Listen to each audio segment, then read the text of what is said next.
Aubillahi minashaitani rajim. Bismillahi rahmani rahim. Alhamdulillah. Thumma wassalatu wassalam ala rasulillahi sallallahu alayhi wasallam. Tumwebaza Allahu subhanahu wa ta'ala oyo akyatuwadde ekyengero eky'obulamu.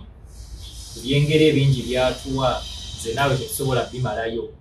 Atugambye jalla jalaaluhu wa in ta'uddu ni'matallahi la tuhsuha. Bw'ogezaako bibala obulamu obwo bwe weevuma essaawa eno bulimu amaziga, waliyo omuddu eyo nga ye obulamu bw'olimu bw'asaba Allahu subhanahu wa ta'ala abeere ng'amuwa.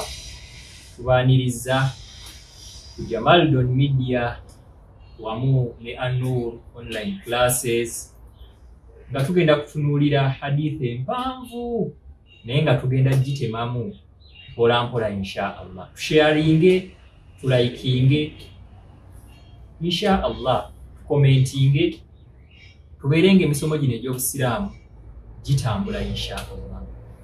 Tugamba Mukama waffe sallallahu alayhi wasallam hadithi empanvu n'atugamba nti ebintu bitaano tubifengako nnyo ng'ebintu bitaano tebinnatutuukako.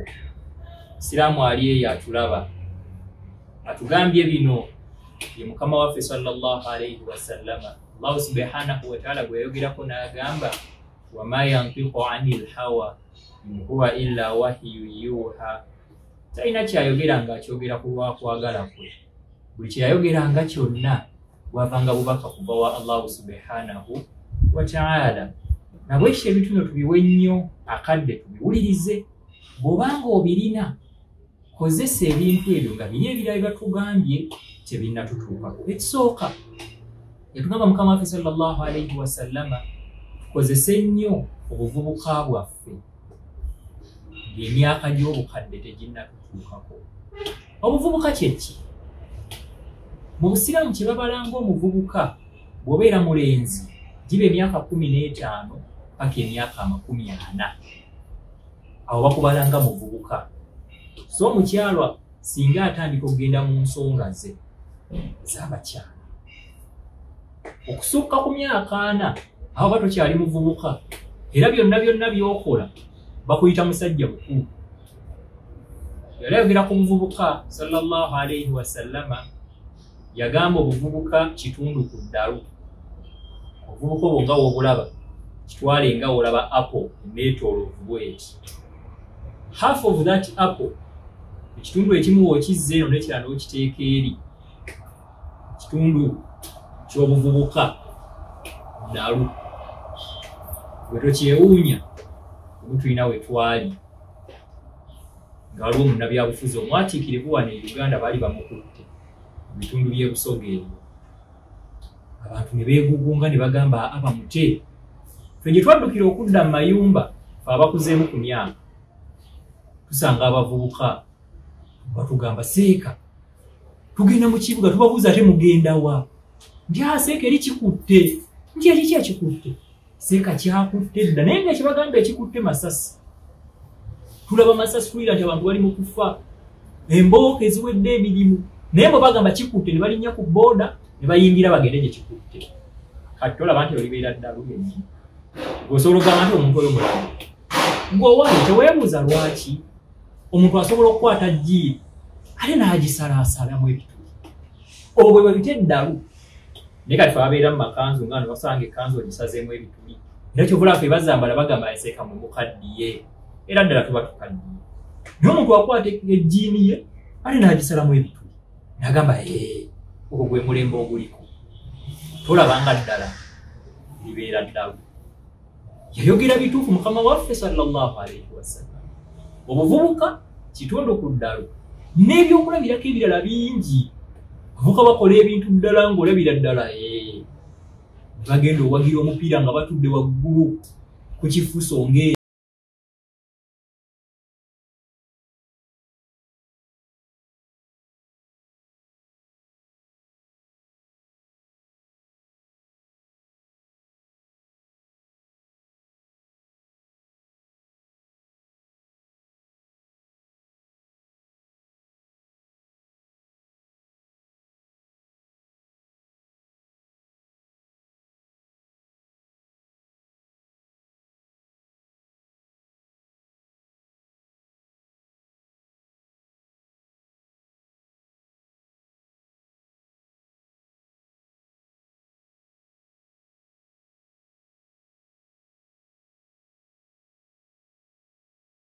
si hadith gyetuliko mwebyo ebintu ebina kuliko ekigambo ekigamba obuvubuka bwo wabuwangaala ng'otya. Baganda bange ab'ekitiibwa, ffenna tuli bavubuka abasinga obungi ku zi midiya zino, naye obuvubuka bwo obutambuzza otya? Emyaka gy'obuvubuka gikyasobola okukwata Qur'an, naye ate tusazeewo myaka gino tugikwatemu ennyimba. Emyaka gy'obuvubuka gino gisasobola okwebikkirirako obulungi, naye osazeewo ebisambi bitambulize ebweru. Sheekh omu yatugamba naye nno ntumbwe ekize batambulize ebweru, nga nazo tezitegeere. Emyaka gy'obuvubuka gino osobola okugamba nti ku masigidi okutta olweyoyere ku muzikiti, naye omuntu ajja mu muzikiti nga muvubuka nga buddugala naga abayimamu bali luddawa bakola mulimu kyetubasasula sente empitirivu, naye ye muvubuka. Omuvubuka yenna akyasobola okukola emirimu gy'eddiini yasaluna ne weewaayo. Ennyukuta okyaziina qaf qala ajitana litukhrijana, onabisoma okaddiima tutalina manyokamwa. Omuvubuka oba olinamu kasente okusadda kugamba eddiini y'omuvubuka ky'oba olaba omuvubuka kyonna kye yeewaze ofunamu empeera bbiri. N'okwewala amadhambi, tuvuddeko ku ibaada, okwewala amadhambi ng'abavubuka. Tolinda bwenzi buvaako nga tokyasobola, tokyalinayo akukkiriza. Myaka 7 olina malibu bw'ate onoonya bakukkiriza, ani agenda okukkiriza?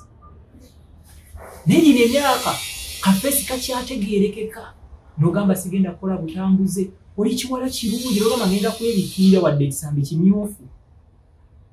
Ate munnaani n'okubanga tukkiriza ekyo Allah kyatuwadde, era abavubuka bw'osanga nga beemyusa, oli n'akwata mu kizigo, n'akwata mu kintu kyagala kukola kikufuuka mu kyotala.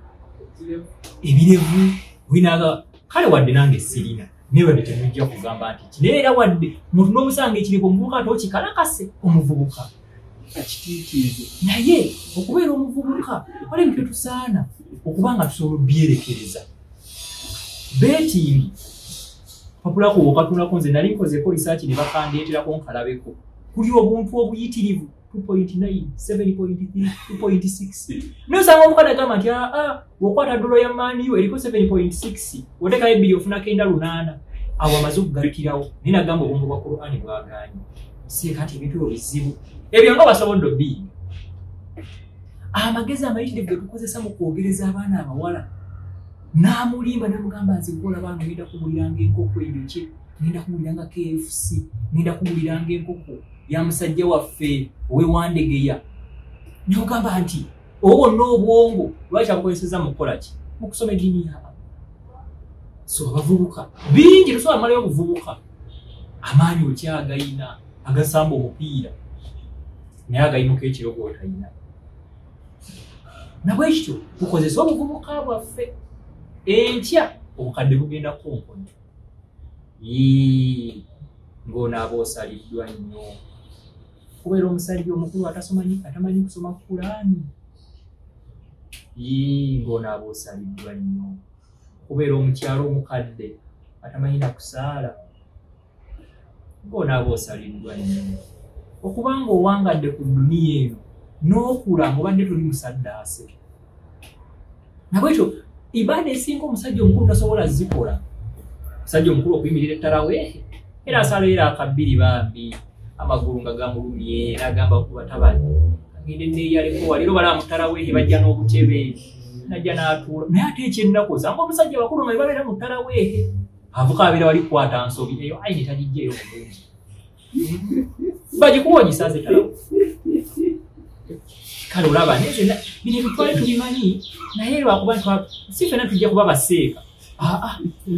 Naye n'osanga abakyala abakulu ate bali mu ttaraweehe, be bali mu zimitiri, ate be bayimukako ekiro okuwanika ku mikono.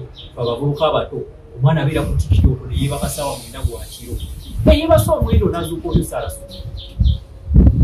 Nabwe kityo kozesa obuvubuka bwaffe mu kutya Allah, okumugondera. Obukadde buno bugenda okujja, ibaada zino obadde tukyasobola zikola. Okusiiba, olina kusiiba ng'oli muvubuka, kati onaasiiba olina alusa myaka 7, tekisoboka. n'ibada ozze ogikola ng'oli muvubuka w'onaatuuka mu bukadde Allah agenda sigala akuwa empeera okusinziira ku hadithi ya Nu'man ibn Bashir. Insha Allah omulundi ogwokubiri tugenda tutunuulira ekiddako mu hadithi yaffe kigenda okuba ekyokubiri biidhini rahman naye ng'obuvubuka bwaffe tubukozese ng'obukadde tebunnajja. Insha Allahu taala subscribing tukowole n'abalala baganda baffe bajje balabe hadithi eno gyeggwira kubanga mpoomu nnyo ate ejja tunyumira nnyo insha Allah. Tusaba Allah subhanahu wa ta'ala atumwegayirira buli anaasheyalinga mumalire ebyetambuli buli analayikinga mumalire ebyetambuli. Tusaba Allah subhanahu wa ta'ala atumwegayirira tumuwanjagira ffenna abalina ebitukutte tumusaba ffenna atute ya rabbul alamin. Assalamu alaikum wa rahmatullahi wa barakatuh.